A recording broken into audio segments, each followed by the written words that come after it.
para pendengar Suyanto.id dimanapun Anda berada. Kita ketemu lagi dengan channel pendidikan, yaitu Suyanto.id. Channel ini memang kita bangun untuk berbagi pengetahuan dan belajar sepanjang hayat. Nah, kali ini saya akan membicarakan mengenai perjalanan hidup manusia dan akan mempertanyakan mengapa orang gagal dalam hidupnya.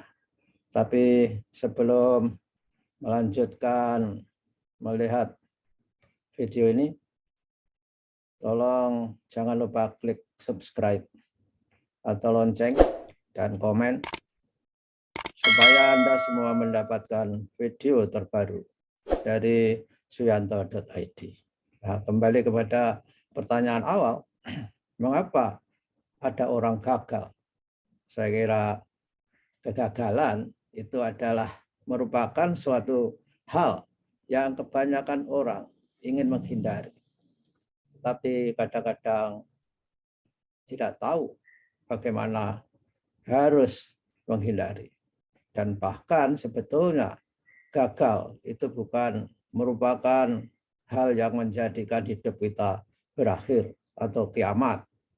Bahkan bagi orang yang memiliki growth mindset, maka gagal itu merupakan proses pembelajaran. Tapi persoalannya ialah bagaimana kita tidak selalu gagal. Nah, saya kira banyak faktor, banyak variabel orang bisa menjadi sukses dalam hidupnya. Yang antara lain, misalnya saja adalah terkait dengan waktu.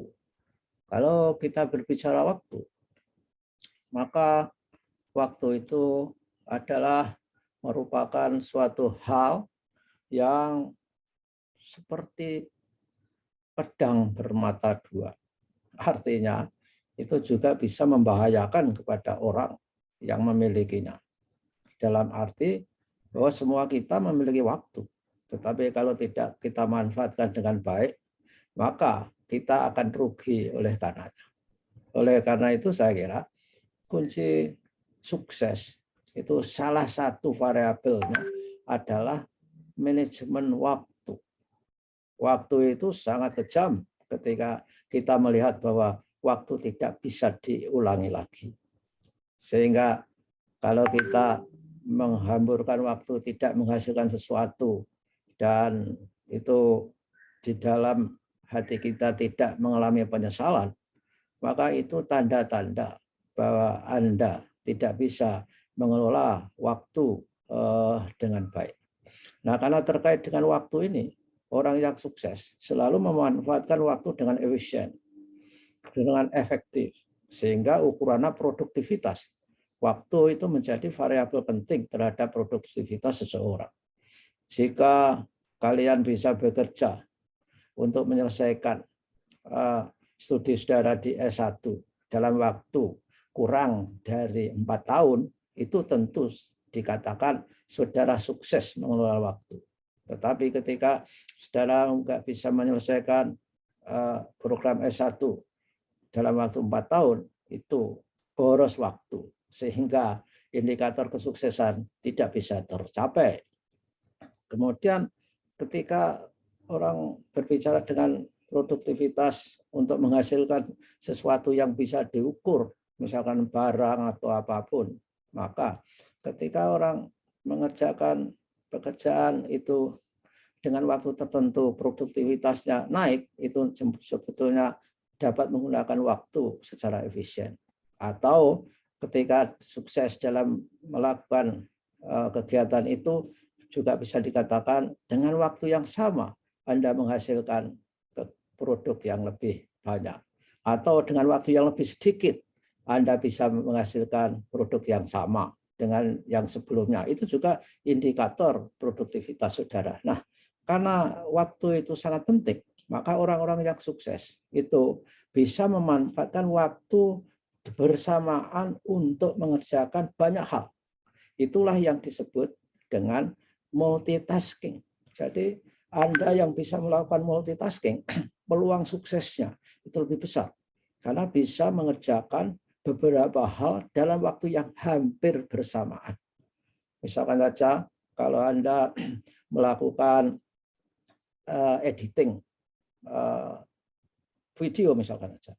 Jadi Anda bisa melakukan mengunggah video ke Drive, bisa mengekspor video. Di samping itu, begitu dalam proses ekspor, dalam proses uploading, saudara bisa mengerjakan hal yang lain.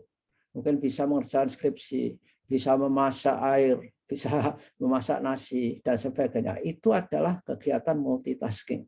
Ini contoh yang sederhana, untuk keterampilan yang sederhana. Tetapi untuk contoh yang sangat-sangat complicated, pada tataran yang tingkat tinggi sehingga memerlukan high order thinking skills, berpikir tingkat tinggi, maka orang-orang yang sukses itu bisa mengerjakan berbagai fungsi dalam keadaan yang kurang lebih bersamaan. Misalkan saja ya, presiden direktur sebuah perusahaan yang hebat itu juga bisa menjadi komisaris di tempat lain misalkan saja. Kemudian seorang memimpin perusahaan tertentu ABCD dalam waktu yang bersamaan. Itu orang yang bisa melakukan multitasking. Oleh karena itu saudara bisa belajar multitasking itu dengan hal-hal yang sederhana. Misalkan saja saudara di kebun bermain dengan tanah, itu melakukan hal-hal yang paralel bersamaan. Misalkan sambil membasahi tanaman tanah, saudara juga mengerjakan misalkan saja grafting dan sebagainya. Nah, oleh karenanya saudara, sekali lagi ingatlah waktu. Karena waktu itu sangat berharga, tidak bisa diulang dan tidak bisa di-stop. Saudara nggak bisa menyetop waktu untuk berjalan. Kalau saudara sudah nggak punya waktu, itu artinya sudah mati. Untuk selamanya nggak bisa mempengaruhi bagaimana produktivitas saudara terhadap pemanfaatan waktu. Nah, oleh karena itu, saudara, karena pentingnya waktu, Allah sendiri itu sangat menekankan betapa manusia harus menghargai waktu. Sehingga Allah sendiri selalu menyumpahi manusia dalam Al-Quran itu, ya demi waktu. Ditulis dengan tegas juga, demi fajar, demi malam yang merupakan pergantian waktu antara siang dan malam. Nah, ini semua menunjukkan bahwa waktu itu sangat penting.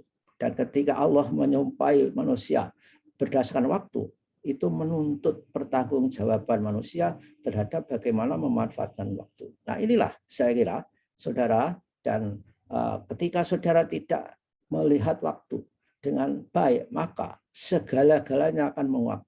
Disertasi tidak selesai, tesis tidak selesai, naik jabatan tidak selesai, itu semuanya terjadi. Oleh karena itu, marilah menghargai waktu, mengelola waktu, dan mengendalikan diri untuk tidak boros waktu.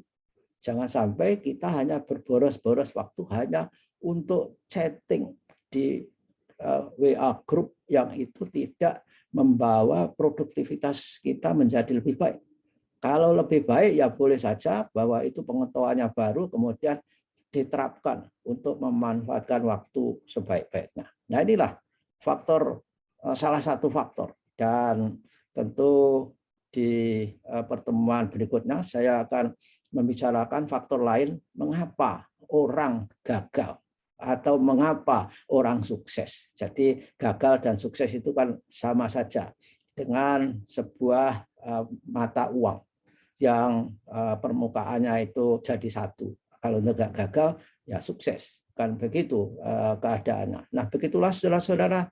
Sampai ketemu lagi di suyanto.id, channel kita untuk berbagi pengetahuan dan belajar sepanjang hayat. Jangan lupa klik subscribe dan juga share pada teman-teman jika seandainya informasi-informasi yang ada di suyanto.id bermanfaat buat kita dan teman-teman semuanya. Terima kasih atas perhatiannya. Assalamualaikum warahmatullahi wabarakatuh.